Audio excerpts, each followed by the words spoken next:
Tov. Hi, hi to all the friends. Can you please be seated? We are starting. Friends. So, good evening to all our friends here in Israel, and good afternoon to our friends abroad. And I am very pleased to see all of you here.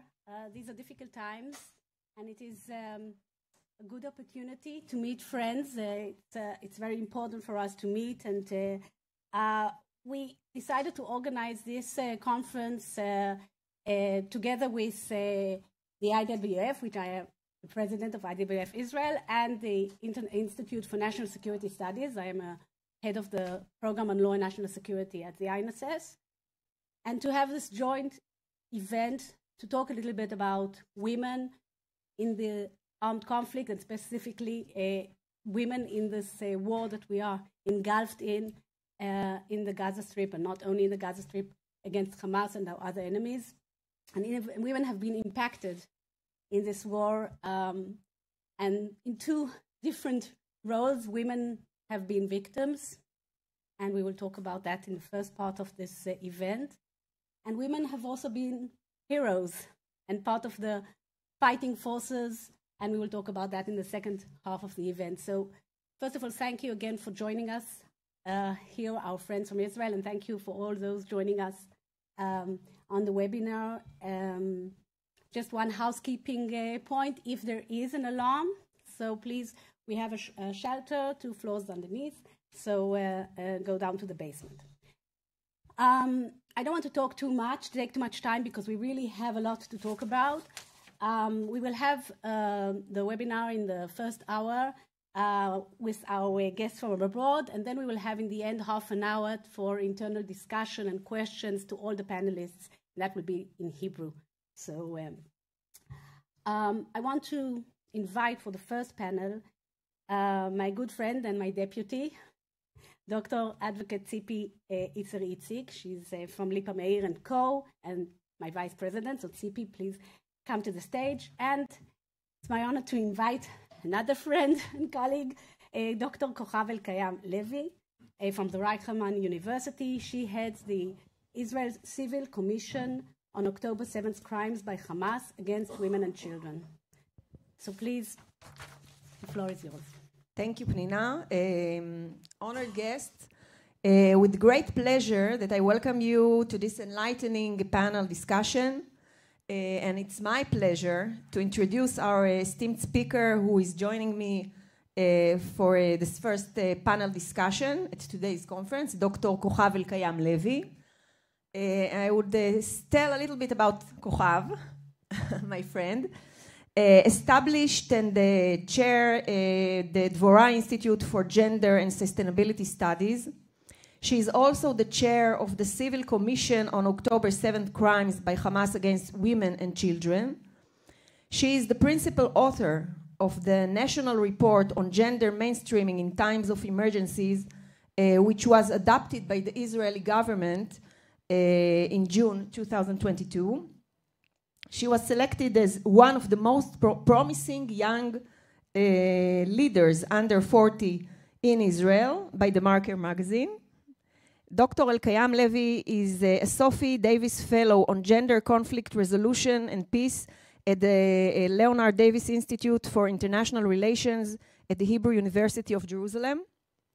And she teaches human rights law, international law, climate justice, and feminist theorist at Hebrew University and at the Reichman University. These are only few things that she's doing, and the list is much longer. Distinguished guests, with great pleasure, I would like to, before we delve into the heart of our discourse, allow me to provide a brief overview of the central issue at hand. There is a very long history of using crimes against women as a weapon of war. From time immemorial, women's bodies have been seen as symbols of the nation. So the violation of bodies of women equals the violation of national body. Such violation is intended to cause the ultimate national humiliation and disgrace through violating the individual woman. Using women as a weapon of war is now clearly recognized as a war crime, certainly a crime against humanity.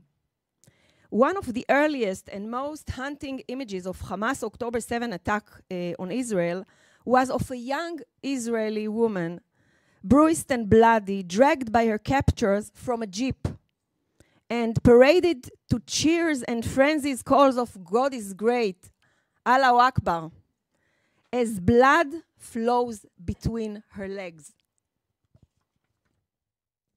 Before the world understood the scope or extent of the horrors that unfolded that terrible day, we knew her face, filmed and shared with the world by her kidnappers themselves.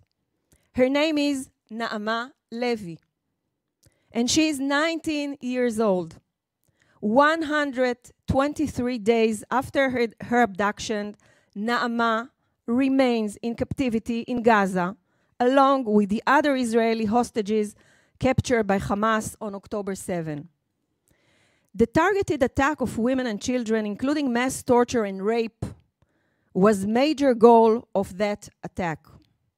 This was a central element in their war against Israel and against Jews. To harm by gender crimes is viewed by terrorist organizations as the most effective form of spreading terror within the enemy. For Israeli women, the shock of these attacks had been doubled by the world's nonplussed reaction, especially from the human rights community and women's rights organizations. Perhaps the clearest example of this is the response from the UN Women, arguably the most senior international organization responsible for protection of women. UN Women released a statement on October 13, almost a week after Hamas massacre and abduction of the hostages, saying, and I quote, UN Women condemns the attacks of civilians in Israel and the occupied Palestinian territories and is deeply alarmed by the devastating impact on civilians, including women and girls. In response to UN Women's October 13 statement, our distinguished speaker, Dr. Kochav El-Kayam Levy, drafted a letter in partnership with the other organizations accusing UN Women of ignoring the horrific situation of more than 222 innocent hostages, women, men, and children from the age of 9 months to 85 years old, and the brutal attack and atrocities led by Hamas against Israeli citizens, including the murdering, raping, and slaughtering of hundreds of women, mothers with their babies, children, elder women, and people with disabilities. UN Women is an international organization that must stand with women of all ethnicities, citizenships, backgrounds. It is unbelievable that UN agency that is responsible for women's rights is ignoring the gender crimes which have been done by Hamas on that Black Saturday. The letter drew attention to the video documentation by Hamas of their crimes, including raped women whose bodies are covered in blood. The films taken by the terrorists who attacked the villages near the border show terrorists ripping the clothes off the women hostages, spitting on them, and sexually abusing them. The full scope of the sexual abuse of the hostages is not yet fully known and should be fully investigated according to international law. At this point, I would like to address you, Kochav. We would appreciate hearing your perspective on the response of the UN women organizations to the appalling crimes committed by Hamas against Israeli women. How you feel about their reaction? Tell us your story. Thank you so much, Tzipi. And I want to thank the organizers, and specifically Pnina, who has been by my side for the last few years, and especially now after October 7th. So if it's okay, Tzipi, I'd like to start by first sharing a bit about myself. I feel like I need to anchor myself before the 7th of October and who I was before everything happened. So just very briefly, because you already mentioned a lot of the things, I'll just say briefly. So I teach international law, I teach human rights law, feminist theories and climate justice. I want to say that I chose to myself this subject. I really believe in the international system. I'm almost asking myself if I should say it in the present tense, if I believe or believed. It's really difficult for me. It's a system that was created from the ashes of World War II, from the ashes of the Holocaust. And you can imagine me teaching those subjects in university very passionately, especially about women's rights organizations at the UN. And before the 7th of October, I also want to mention that we were fighting here for gender equality. We were really, there was a huge, there is still a huge protest movement to secure women's rights here in Israel, to secure that the fact that women should be in leadership positions. And I think one of the main recommendations of the report that we drafted was that, first of all, women are not represented in the most important forums. They're not fully represented in the most important forums, and this must change. So just feel that I need to share that in advance. So after the 7th of October, I was also given this new task that I've never imagined. And I'm now the chair of the Civil Inquiry Commission on Hamas's crimes against women and children. I'll say, maybe I'll share a little bit where it all began. So on the 7th of October, I was actually with my father. He was hospitalized at Sheba Hospital. And once we started getting the reports, all of us, about what's going on, the fact that people, children have been calling their relatives saying that they were, they are hiding and their parents were murdered, parents sharing that they've seen their children murdered, people were burned in their own houses, asking for help, people taken as hostages into the Gaza Strip. It was terrible few days, and I think I want to emphasize the existential threat we all felt and still feel in many ways. And as international law experts, we knew that we are seeing crimes against humanity before our eyes. And I have to say, honestly, I didn't think there is going to be an issue with the international community. I thought we are seeing like the most terrible, horrific crimes documented by Hamas itself. They came in ready with cameras, taking images, taking videos of those, really to terrorize us for generations, to terrorize us not only now, but for generations to come. And so I thought the international community will respond very quickly. And when I'm talking about response, I want to emphasize three things. First of all, the fact that they should really initially report that there's an atrocity, there's horrific crimes that have happened here, very clearly stating what happened. Secondly, condemning the crimes, expressing solidarity with the country, expressing solidarity with the victims. And thirdly, I'm asking my students usually, thirdly, they really need to offer help. This is what they do. They need to offer us help. We're still, I think, waiting for this help. And so once the days went by, already in the first few days, we saw that they are not responding, or if they are making statements, the statements really feel inadequate and not representing the kind of horrors we've seen and we're still experiencing in the first few days.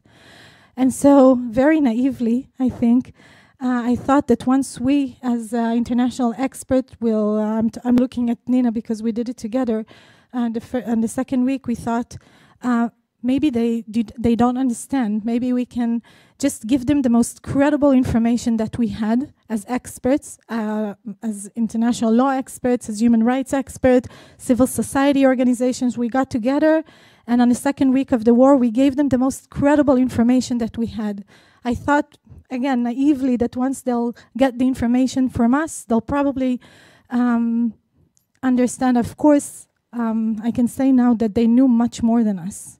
They knew much more than us because the information circulating in Israel was very minimal. Outside of Israel, the information was circulating much more quickly because victims, families were still here, and we didn't. The Israeli media did not want to expose too much information. Anyway, we sent those. I drafted a report together with my colleagues, and we sent this report really to every UN agency. And I'm looking also at Tamar here. That drafted this with us, really to every UN agency you can imagine, both formally and informally. It's not only UN Women, but CEDAW, the CEDAW committee. It's the Experts Committee on Elimination of Discrimination Against Women, the Special Rapporteurs on Violence Against Women, on Children's Rights, the Committee on Rights of Children. We sent it to everyone. And it was an email, not just like we truly asked for help. And I sent it from my Hebrew University account, and we were waiting, really waiting for them to respond, perhaps to say, even send a thank you note or offer help and say, are you okay? How can we help you? And unfortunately, I can say that we didn't get any response. We were shocked. We were like exchanging messages between us. What's going on? Why aren't they responding? Did you check your email? Did you check your email? Did they answer you? It was really crazy to understand, it was unbelievable, I said, deeply surprising that they were not responding to us. And so as days went by, I was invited to speak. I think it's important. I was invited to speak before the CEDAW committee. 5 members of the CEDAW committee. I was invited to represent the women's protest movement here in Israel by Banot Alternativa and Forum Dvorah. And we... a day before my speech, better that they would not do it, but a day before my speech, CEDAW released a statement. Now, each member of the CEDAW committee, we knew that they saw our report. We made sure they receive our report. They made a statement not mentioning the 7th of October and not mentioning the hostage taking, the women that we've seen dragged into the Gaza Strip, and it was already a few weeks after the attack. And I can tell you that I was really devastated. I didn't think I will be able to speak that day. I didn't think I will be able to deliver the speech. I felt like I felt the responsibility of all women here in Israel to represent them. And again, I felt like, wow, this really fails us so deeply, the inability to speak up against these atrocities, even very generally, especially what we've seen happening to women and the kind of information we already shared with them. So you mentioned Amal Levy, but I mentioned Shani Luke, and I mentioned Tamar Kedem Simantov, who was burnt alive with her children, with her mother-in-law, and with her husband in a house. I mentioned other amazing women, and everything we knew at the time. And so I went and I told them in this speech that we are really, by their silence, we are seeing the same denial mechanism that are usually inflicted on women on the individual level. Usually we are not believed, but it's now shocking to see the same disbelief by the bodies that are supposed to represent us. Really, it's the same denial mechanism now being inflicted at us collectively. I also told them that this is really undermining the legitimacy of the international legal system. It delegitimizes everything that we've worked for decades as a women's movement, every achievement that we've made. They must believe us here on the ground. And I told them that also, I'm not going to mention even one resolution because we all know it very well, but if they are not able to follow this, they are really failing humanity. There's a reason these crimes are defined as crimes against humanity. It's not only that they are betraying us, they are betraying humanity. And by their silence, I want to add that they are dehumanizing us. I want to add also demonizing us, because it wasn't just silence. It was added by constant reports about what's going on here in Israel is in ways that really demonized us as Israelis. So Yeah, so that was really difficult, and we continued corresponding with them, asking them to respond. It took weeks for them to release the very weak statement. I think we'll see whether they... December, the one in December. Yes.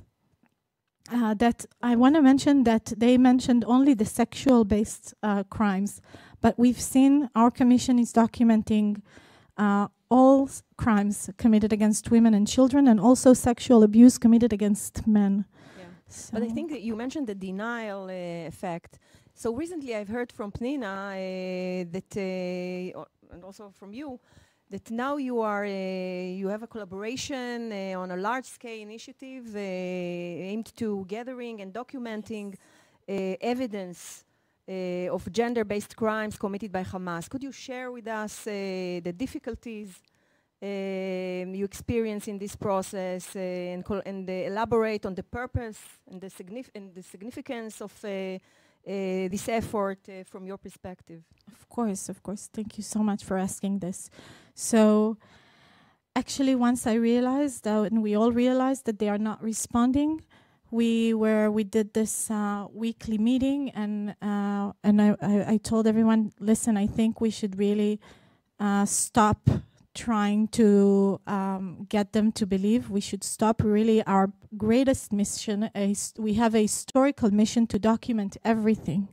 They will not help us in this. We have to document ourselves. We already, even just during my speech at CEDAW, I started getting that day so much information. All of us started getting reports, and people told me, Kochav, did you hear about the women in Kfar, in Be'eri? And I got so many reports. So I felt like we have to stop and establish an independent inquiry commission that we are going to lead, to give a voice to those women, to give a voice to the kinds of crimes that we've seen here. And I can tell you, it's really the most difficult thing I did in my life, and I've done a few things. It's really, I can't explain even how difficult it is. First of all, one difficulty is doing this in this atmosphere of denial. The fact that we feel like the burden of proof on our shoulders is unprecedented. It's really unprecedented. Nothing I've seen, and I'm communicating with my colleagues around the world, human rights experts that have documented war crimes, and they are like, "Wow, Kochav, this is nothing that we've seen." When we talk about those crimes, people are asking for proof in ways that. Do you have a video of the rapes? How do you know that it happened? And since the beginning, people are asking me, Kochav, how do you make sure the videos are not AI manipulated or the images are not AI manipulated? So I can tell you we are fundraising, and we've partnered with the best tech companies. Thank God that we're seeing that we have those companies that can help us to make sure the videos are AI safe, that can help us put all this information in secured systems, but the burden of proof is huge. I also want to mention that people want to get proof, but as feminist scholars, we all know, or as women, we all know that it takes time to reveal sexual-based trauma. It may take years, it may take decades even. Even if we're talking about the Holocaust, only in the last decade was sexual abuse really revealed by the efforts of researchers. It took a long time. And I want to say that this is a civil effort. At the very beginning, may I share a story? Yes. So at the very beginning, we met with Professor Catherine McKinnon. She's one of the best scholars in the field. And we were very anxious before meeting with her. It was she asked for a very small meeting, and I told everyone to prepare the data because I told them this is the best scholar. We have to be very prepared with proof, with everything that we have. And she went on Zoom, and she didn't care about any proof. She was like, "Are you okay? I know you've been through hell. How can I help you?" And we all started crying, of course. We're all grown women, and we expected to be very prepared, and we all started crying. I personally shared the existential threat, the plan that I have in my head for my children. Where am I going to hide them? And I also shared with her after we talked, of course, it started a whole new conversation. She really cared about us. It really made me believe, not believe, it really made me understand that no one asked us, no one allowed us to heal, to ask even ourselves, how are we doing? And so I shared with her that I'm not sure I can do this, because first of all, the government is going to have much more information in just 1 month, and this is, we're not funded. And she said, you know what, you're going to do this, you have to stay non-governmental. Some of the victims will come to you and not to the police. And also, even if you'll have 1% of what the government has, this is the most precious information, because it's going to represent women the best way. And anyway, it was really, I think she demonstrated belief, and she made us believe that we can do this. That's right. So there are a few developments, I think, regarding UN Women's response, and I know that special UN Special Representative on Sexual Violence in Conflict, Ms. Pramila Patten, is in Israel now. I think you're going to meet her. So tell us about what you think, how those recent developments may affect and change the world's attitude towards Hamas gender-based crimes in Israel, and what consequences you expect in the future in view of these developments. Could you share your insights, your feelings? Yes, of course. So Pramila's staff is here. We're going to meet her staff tomorrow.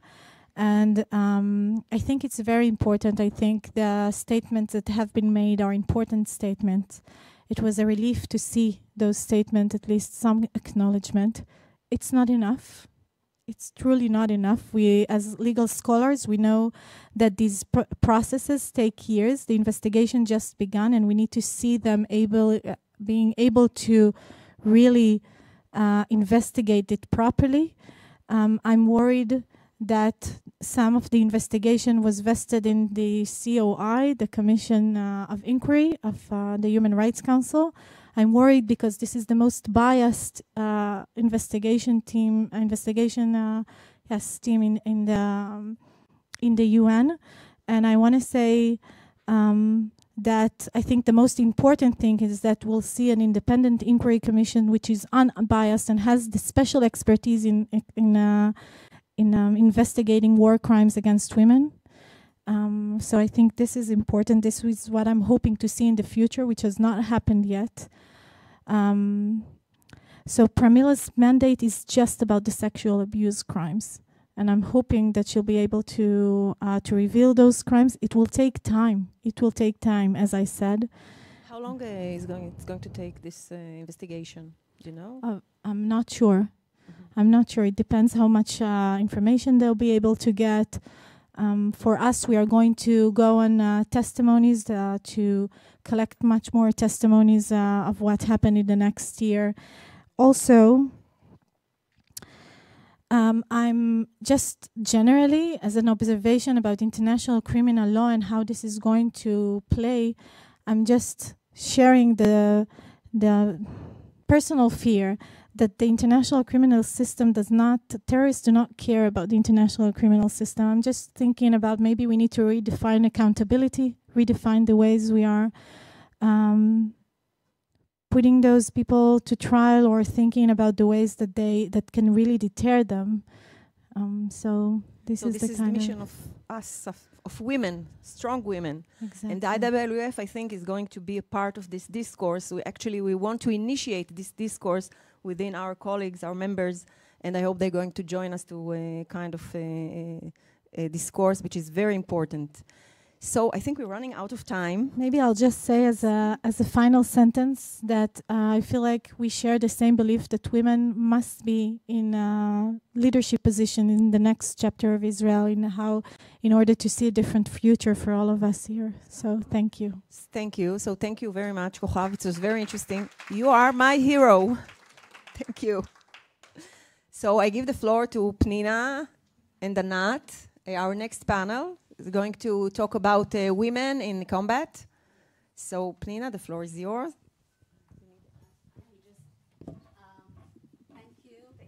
We have a short clip now, just if you can put it, and here we are.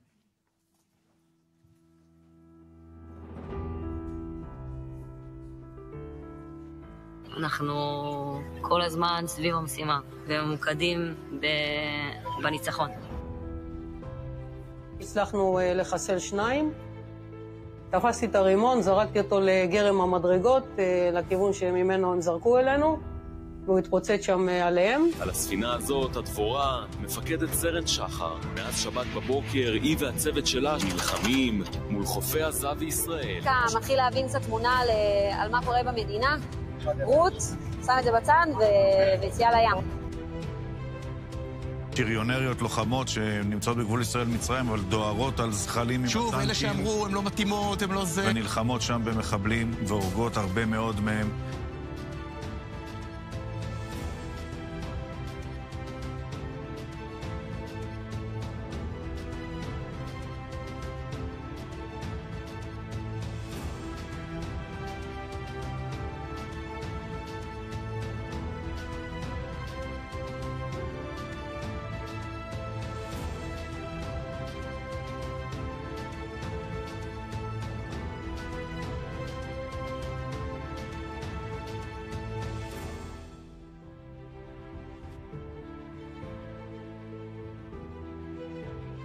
הרגת, איריס, 2 מחבלים בעצמך.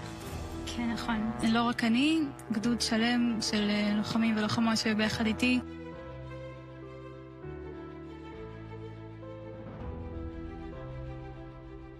לוחמים ולוחמות נלחמו פה כתף אל כתף. אני גאה בהם, אני גאה בהן.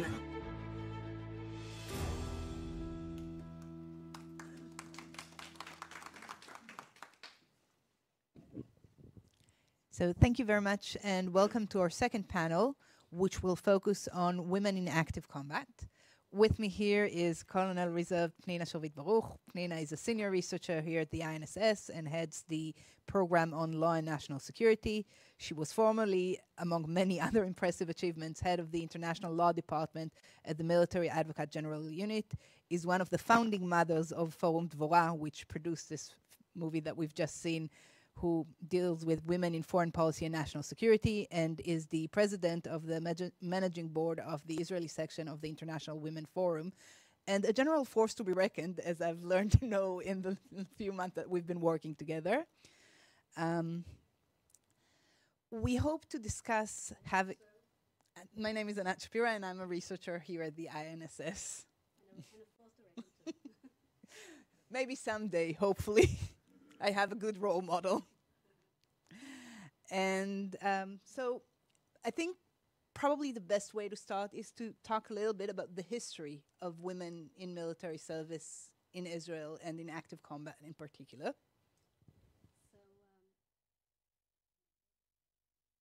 To open them. Yeah. Now do you hear me? Okay. So again, thank you. It's very difficult to move from the previous panel to this panel. But I do need to say something about it because I think we saw a lot of women heroes here in this clip, but there are also women heroes here in the audience. I think one of them is Kochav. I can testify firsthand how Kochav took upon herself this terrible, difficult task. Meaning that I think that's the only thing she's been doing since the 9th of October, maybe not the 7th, and she has small children, and I trying to help and just reading the testimonies and hearing the testimonies and seeing the pictures and seeing the clips of the bodies that were burned, of the women and the men that were mutilated, of all the horrific things that happened, how children were tortured in front of their parents and parents in front of their children, and women that were raped and then shot while they were still being raped, and then all their breasts being chopped up. And she didn't tell you all these stories, so I'm just adding a little bit of them because that's what we had to, what we've been doing, mainly Kochav. And it's sleepless nights. That means a lot of sleepless nights. And I think that's also being a hero. So Kochav, really, we owe you to this, to do what we can to make sure that there's no denial. We have the Holocaust denial that happened so many years ago, and here we have the Holocaust denial, the 2023 edition, happening here when there's so much footage and so much proof. So that's also being a hero. But going back to the IDF and the women in the IDF, so in the IDF we have a mandatory conscription. That's one of there are not many countries where where there is mandatory conscription for women. And it started already in the War of Independence. Women were involved actually in the fighting. You had women pilots. And then when the state was established, women were part of the military because they needed them. We were needed, small country, many enemies. You can't give up so much of the potential, but still the idea was in the first years of the country that the women were more assisting the men, I would say so, in assisting roles. And later on, when they needed more men for fighting units, so they entered the women into, again, supportive positions, instructors, mechanics. The shift was in 1995. In 1995, there was the very famous court decision in the Alice Miller case, a petition to the High Court of Justice, and the High Court of Justice said, and this was about a woman that wanted to become a pilot, and the IDF said, but the pilot course is only for men. So she went to the High Court of Justice, and the High Court of Justice said that having equal opportunity for women in the IDF is a human right.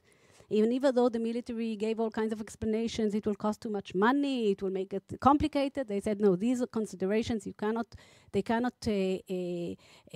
not give someone equal right and equal opportunity for these kinds of considerations. And they opened up the pilot's course, and this afterwards was also introduced into the legislation itself, into Article 16A in 2000 of the Defense Service Law, which says, every woman has a right equal to the right of a man to fill any position in military service, unless required otherwise by the essence and nature of the position. So the idea was that this should be, they left still a possibility for some exception. This exception, following this law and during the years, 86% of the positions opened up for women, including pilots, including also combat units, mainly in the peaceful borders, let's say the border with Egypt, with Jordan, including on board ships, but still the fighting forces, the combat units, the elite commandos are still closed for women. And at the total, you have at the moment 17% of the fighting forces in the IDF are women. So it's still not enough, and there is a petition to the High Court of Justice from about 2 years ago, I think, that we as Forum Dvora, I'm also here in my hat as Forum Dvora, joined on opening up all the combat positions to women, giving the opportunity, and we said we don't want to lower the standards, only those that are suitable. So we're not talking about lowering the standards, we're talking about giving them the opportunity to see if they meet the standards, let them be combat soldiers, and there are specific a few women that are the petitioners. And of course, the army established a committee, and they said, okay, we will open up a few specific bodies. They will open up, we will, and everything as a pilot. We will open up as a pilot, the one that deals with search and rescue unit, and another unit. But in general, still, it's a problem. And part of the concerns that were raised were how will women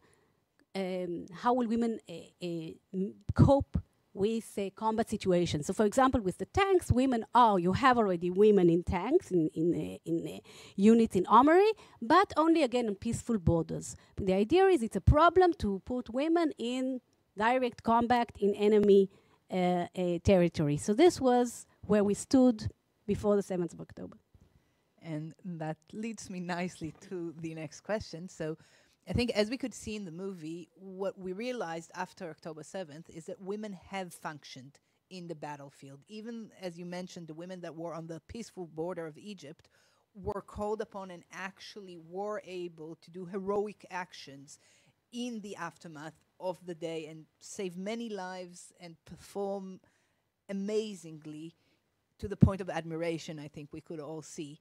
So how do you believe October 7th shaped and influenced the general public opinion and the army itself in viewing the integration of women into active combat roles?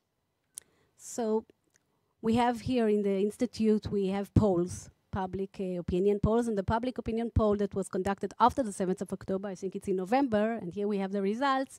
So as you can see, 70% think that women can be in combat positions. I'm not sure this would be the same result before the 7th of October. I think, and we saw it in the clip, you have all these very tough, macho commentators, commanders saying the discussion is over.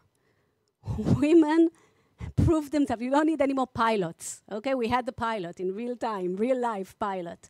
Women can function very well in combat. Unfortunately, we found it the difficult way. The tanks, they were mentioning the tanks. The tanks, one of the issues was, you know, how will they function in a conflict, in an armed conflict when you have many hours, you have to stay in the tank. And I saw these women that were in the tanks that arrived on the 7th of October and killed all, and defended the kibbutzim and killed many terrorists. One of them said we were 14 hours in the tank fighting. So they managed to be 14 hours in the tank, women and all. They can manage to go into other conflict zones. So I think at least at least those perceptions that came from a certain, I would say, predisposition of what women can and can't do, I think the 7th of October changed that. And I hope that this will also be, yesterday they phoned me for the court to say that the hearing in the petition is scheduled for, I think, the 6th of March. So let's see what the IDF will say, and let's say postpone it again. And I hope this will make a shift. That's one reason. Secondly, I think there will be a shift because, as I mentioned before, women were introduced into the military because they needed them. And now we need them again, and we need them in the combat units. I don't think the IDF now, after this war, is going to, all the fighting in the combat units are going to grow. We need more soldiers in these units. And here you have this huge potential that I think, Israel cannot afford not to tap into this potential. So I think necessity will also lead it to happen. And on the other hand, there are issues that are still there. A lot of the pushback comes from more, I would say, religious, conservative circles that are very concerned with the idea of religious soldiers being in close contact with women.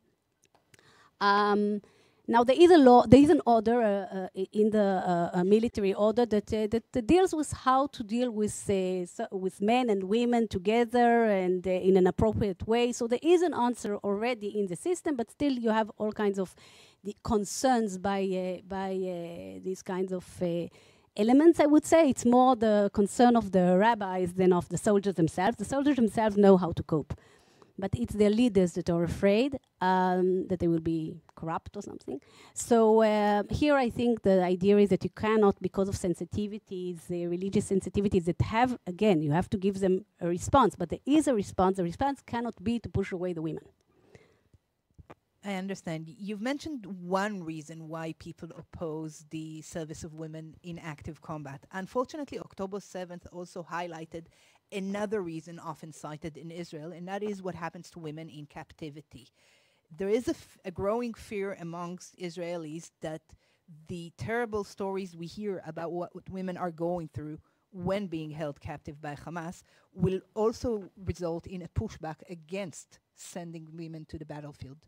How would you respond to this fear? First of all, it's a genuine fear. We are very fearful for our women that are held hostage by Hamas about what they are going through. But I must say, unfortunately, we are also very worried about what the men held by Hamas are going through, also with regard to sexual assaults. So I was saying that we are very worried also about the men that are held hostage and what they are going through. And I think that this is always a concern, but again, this concern regards women and men. And we did see that in November, when there was the draft of November, there was 12% rise in women that wanted to go to combat units in comparison to previous drafts. So we see that the women, the young girls, and they know what's happening. The young girls are not afraid. The young girls want to go, they want to fight, they want to be part of it in Israel, especially in these days when we feel that our existence is under threat. Everybody wants to contribute, and the biggest contribution that you can do is to fight for our country, and the women want to be there alongside the men. I think there is also an element to it is precisely the fact that every woman in Israel turns out to be at risk. What we've seen in October 7th is that it is enough that you will live in a certain city, in a certain kibbutz, in a certain settlement to put you at danger. So it's not just the women in combat roles that are at risk. Well, I hope that won't happen again, but yes, we all do. We don't know that for sure, yeah. We've been very positive about the processes going through Israeli society, but we should also remember that we've heard report in recent months about dismissal, for example, of reports by Israeli female scouters at the border in Gaza, which were dismissed by their superiors. We've heard about the non-commissioned officer in the Israeli intelligence, which warned before the war about her thoughts on what's likely to happen, and again, her concerns were dismissed. Do you think gender played a role in the dismissal of these soldiers' perceptions and opinions about what's about to come? So, well, there was a huge misconception in the intelligence prior to 7th of October about the possibility, the probability, the danger that Hamas could pose. And yes, they did ignore those that were there, the eyes, the women that were in the observation posts and saying what they see, and also the intelligence. But I think I would say two things. First of all, this misconception, I think, was very deep because also men that were trying to bring other kinds of opinions were not heard. So there was, when you are in a situation of misconception, anything that you know doesn't fit into what you think, you don't want to hear, in general. But I do think, and we do know, and there's even research, that women are heard less than men, and that men, especially. Sometimes even women tend to disregard what women say more than they will disregard what men say. And I think this is something that also should change. The way to change it is, first of all, by having more women around and more women in the decision-making process. Because one issue, and I spoke about having more women in combat units, and maybe especially those abroad will wonder, why is it so important? Why do we need women in combat units? They can do other things. And I think what we need to understand here in Israel, the IDF has a very central role, not only in what you do in the IDF, but in all the possibilities that open up after the IDF. And one thing is that when you're not in a combat role, it's difficult to get promotions to central positions in the IDF. So the senior commander, especially with operational decisions, all those that are sitting in the decision-making body in the IDF, all the generals, there are no women, almost no women there. We have only 2 women generals. Both are, one is the head, a judge, the head of the court, and one is the military advocate general, again, a legal advisor. And until now, we had one more general also from human resources. So we need women in the decision-making processes in the IDF. When there are more women there, they will also listen to women more. And then also, it translates also what happens after, because when people leave the military, these high-ranking officers are the ones that go to the top, to the head of the business, to the politics, to the public sector, and they are the ones also that go to the decision-making on the national level of the security. And it is very difficult to be heard in the, let's say, in the cabinet, the war cabinet, if you don't have some kind of background, of military background. And again, women have a difficult time to be heard in the levels of the national security level. So I think, again, we need more women around the table, because their perspectives are important, and we also know, even from research on business enterprises, that when women are around the table, the decisions are better. The decisions are take more angles into account. Women ask more questions when they dare ask them. But when you're the only woman in the room, in a room full of generals, and I've been there many times, it's not easy to be the only one that is asking questions. But when there are a few, then you ask questions and you speak louder. So it's not enough that you have one woman. You need a few women, and women are not always sure about everything, and they are ready to acknowledge when they don't know things. And that's what you need in order not to have these kinds of misconceptions and surprises that we had on the 7th of October. Okay, to finish on a somewhat optimistic note, how do you see the future of young women being able to get drafted into combat roles and the way that will affect the society here in Israel? So again, I think now there will be opportunities. I think, as I said, the IDF will have to open up more positions for women. We do want them to succeed in doing that. And one thing that we knew, one of the reasons that they are given why not to have women in combat units is that women get more injuries, securing their health.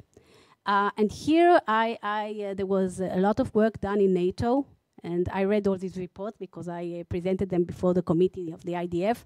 And what they found is that what is very important in order to minimize injuries to all soldiers, but especially to women, is preparation.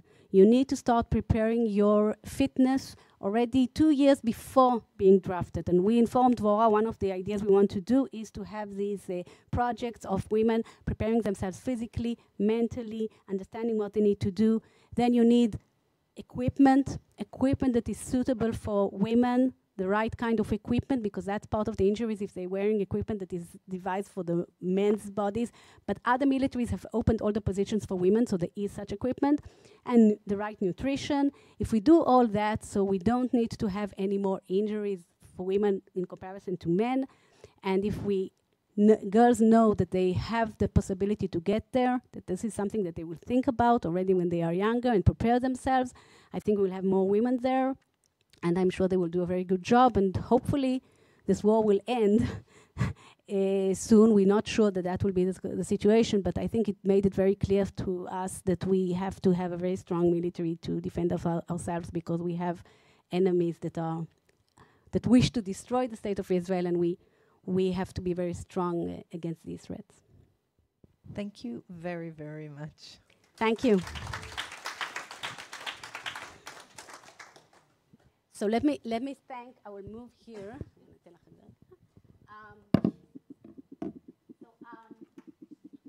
is in there. So I'll go back to my camera. So okay. So let me just thank our viewers. Okay. So let me thank the viewers from abroad, and this was just giving you a little bit of a taste of the dilemmas and the concerns that we have here in Israel. We are very thankful for the IDWF members from abroad that reach out to us. We appreciate all the support, everyone that reaches out, and as Kochav said, and just even asks us how we are, is really so important to us. So really thank you very much to all of you who did that. We hope that this gives us a bit of a taste, and you are really more than welcome to write to us if you have any questions. If you want more material, we will be very happy to provide that. So thank you very much, and we end here this webinar, but we'll stay here with the audience.